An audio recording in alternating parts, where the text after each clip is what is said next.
Isang mapagpalang araw sa inyong lahat mga kapatid. Narito po tayong muli sa ating morning devotion, Grab Food for the Soul, our daily dose for the nourishment of our soul. Simulan po natin ang ating araw sa pagbubulay nang makalakad tayo sa isang mapayapang pamumuhay. Pamagat po ng ating pagbubulayan sa umagang ito ay pagbibigay ng ikapu.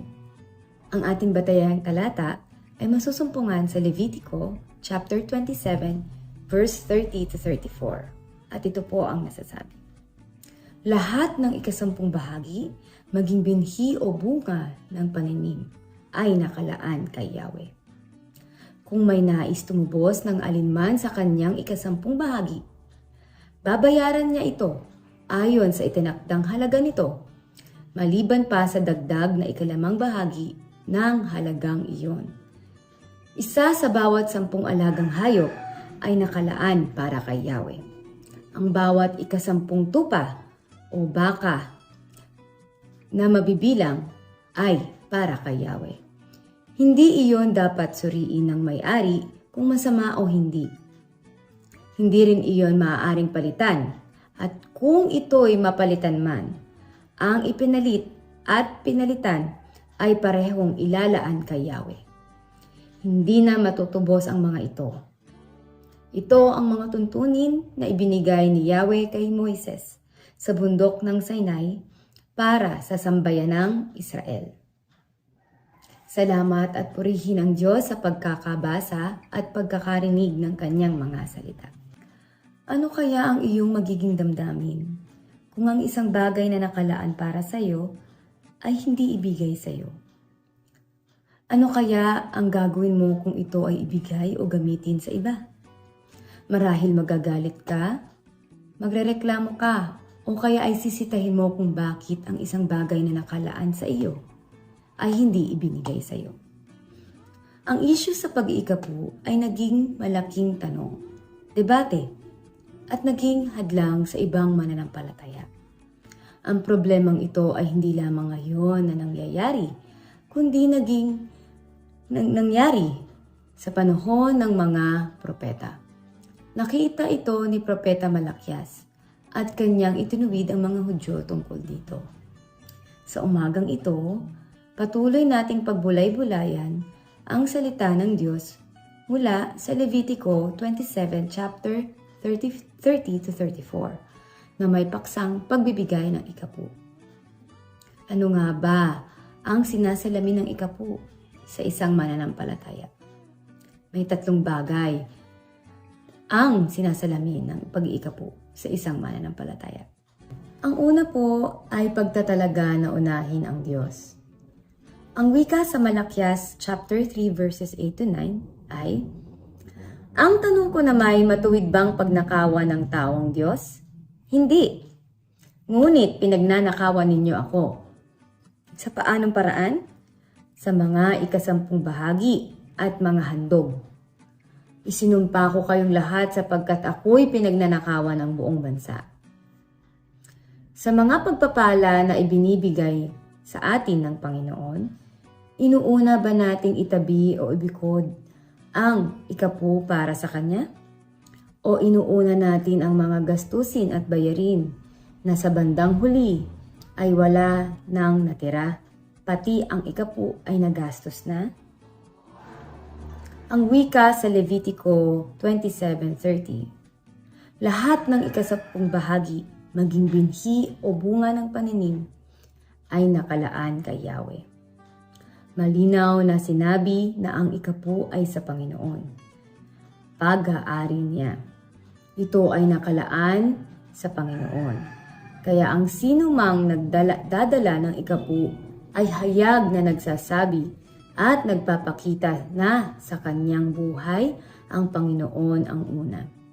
Ang pag-iikapu ay sumasalamin sa atin sa pagtatalaga sa pag-una sa Diyos. Ang ikalawa naman po ay tunay na pagkilala sa Diyos. Para sa atin, sino ba ang Diyos? Kinikilala ba natin na Siya ang may bigay ng lahat sa atin? Kung gayon, nararapat na ilaan natin ang ikapu sapagkat ito ay banal sa Diyos. Ang mga katagang ito ay banal sa Panginoon ay 4 beses na binanggit sa Biblia. Una po, sa Exodo 30:37, "Huwag ninyong gagayahin ito at kung gagawa kayo ng insenso na pansariling gamit, aaralin ninyong ito'y bukod tangi para kay Yahweh." Ikalawa po, Exodo 31 verses 15, "6 na araw kayong magtatrabaho, ngunit ang ikapatong araw ay araw na ganap na panamamahinga at nakalaan para sa akin. Papatayin ang sinumang magtatrabaho sa araw na iyon." Pangatlo po, Levitico chapter 27 verse 30, "Lahat ng ikasampung bahagi, maging binhi o bunga ng pananim ay nakalaan kay Yahweh." Pang-apat po, Ezekiel 48 verses 13 to 14. Katabi nito sa gawing timog ay para naman sa mga Levita. 12.5 kilometers ang haba at 5 kilometers naman ang luwang. Hindi nila ito maaaring ipagbili o ipagpalit, ni hindi nila ito maaaring isalin sa iba pagkat itinalaga kay Yahweh. masasabi nating ito ay mahalaga sa Kanya, nakatalaga para sa Kanya, at natatangi para sa Kanya. Nagpapakilala rin sa atin ang ikapu kung gaano katalino ang Panginoon. Ginamit niya at itinalaga ang ikapu upang may magamit sa pangangailangan sa Kanyang templo. Ang ikapu ay sumasalamin sa atin sa tunay na pagkilala sa Diyos. At ang pangatlong bagay na sinasalamin ng pag-iikapu sa isang mananampalataya ay ganap na pagsunod sa Diyos. Ang wika sa Malakias chapter 3 verse 10 ay, dalhin ninyo ng buong buo ang inyong mga ikasampung bahagi sa tahanan ng Diyos upang matugunan ang pangangailangan sa aking tahanan. Subukin ninyo ako sa bagay na ito. Kung hindi ko buksan ang mga bintana ng langit at ibuhos sa inyo ang masaganang pagpapala. Mismo ang Panginoong Diyos ang nag-utos nito. Madalas nating naririnig ang mga katagang kapag utos ng hari, tiyak na hindi mababali. Lalo na kung ang pag-uusapan ay ang utos ng Diyos. Tandaan natin, kapag sinabi ng Diyos at utos ng Diyos, dapat ito ay dagli ang sundin at isagawa ng walang pagrereklamo o pagtatanong.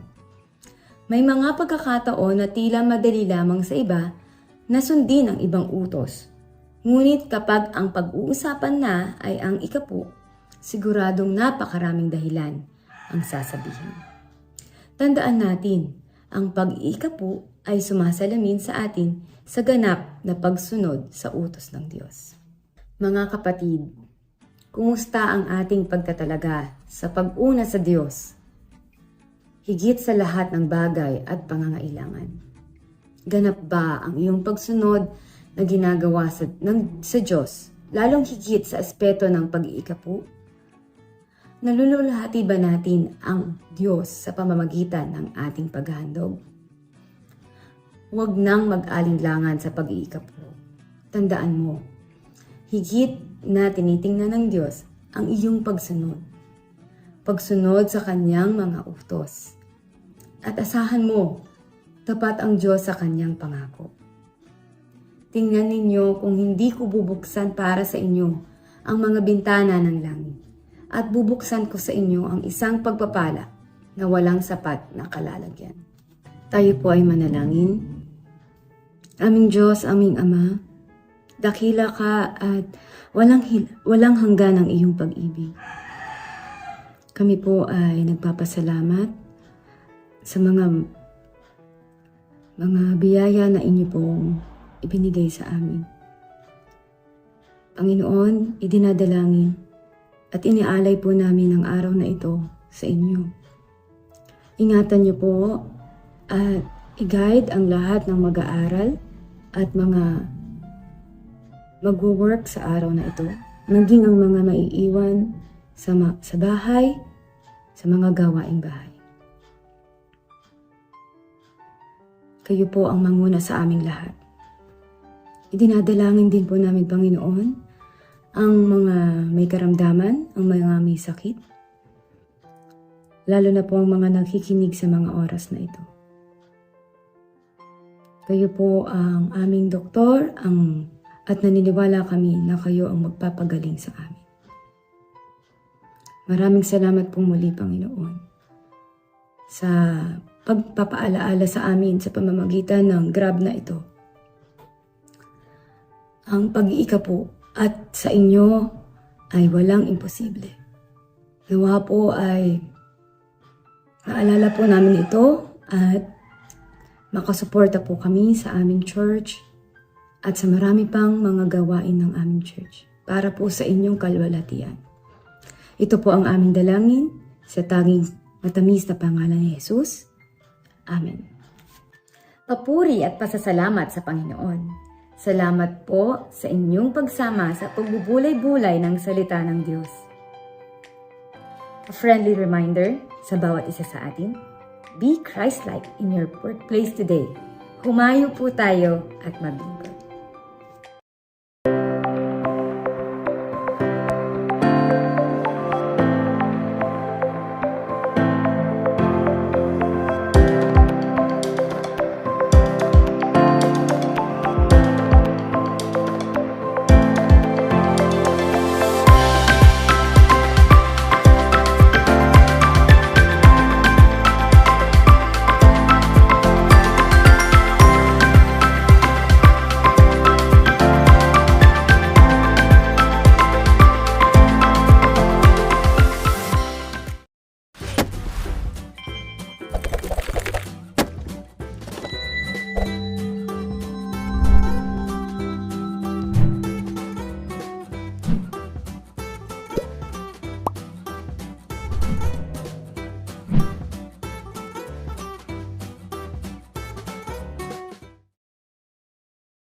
Bye!